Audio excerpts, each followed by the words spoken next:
What if the next Tomb Raider completely changes how the series plays? A new rumor suggests that Tomb Raider Catalyst could be going open world, something the franchise has never done before. This isn't confirmed yet, but the idea alone has already split the fan base. Right now, this is only a rumor, so take everything with a grain of salt. According to a scooper on X, Tomb Raider Catalyst appears to feature a massive connected world rather than separate regions. They claim that snowy mountains, jungles, and deserts all exist in the same map and can be seen on the horizon at the same time. If that's true, this wouldn't be isolated levels or hubs. It would be one continuous world. Just based on that image and description, it definitely gives the impression that the game could be fully open world, or at the very least, something much bigger than what we're used to. If this ends up being true, Tomb Raider Catalyst would be the first Tomb Raider game to ever fully go open world. Every previous entry in the series has been more linear or semi-open, with carefully designed areas focused on puzzles, tombs, and exploration. That's why this rumor is such a big deal.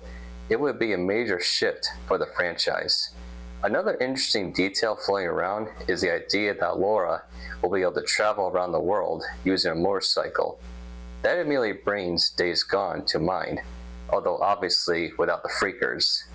On paper, it sounds cool and could make traversal more dynamic, but it also raises questions about how the world will actually be structured. And this is where things get tricky. Open world games can be amazing when they're done right, but they can also fall apart fast when they're not.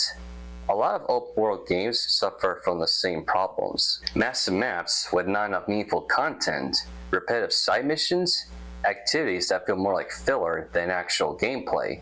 That's why fans are so divided on this rumor. Some people love the idea of a fully open world Tomb Raider, while others think it could hurt what makes the series special. If they decide to go open world, I really hope it doesn't end up like Ghost of Yotei, where the side missions were so repetitive that you felt like you were doing the same thing over and over again. That's always the biggest risk with open world games, when the map is big but the content isn't deep enough to justify it. Tomb Raider especially can't afford that.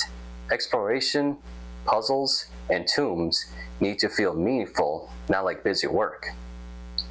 I think a semi-open world approach would work much better for Tomb Raider, something closer to The Last of Us Part 2, where you're given large areas to explore, solve puzzles, and discover secrets, but without forcing the player into endless side activities. That kind of structure keeps things focused while still allowing freedom. I also don't think Tomb Raider needs to be a massive open world like God of War, where you can spend dozens of hours doing side quests just to pad out the runtime. Tomb Raider works best when the experience is tight, atmospheric, and carefully designed.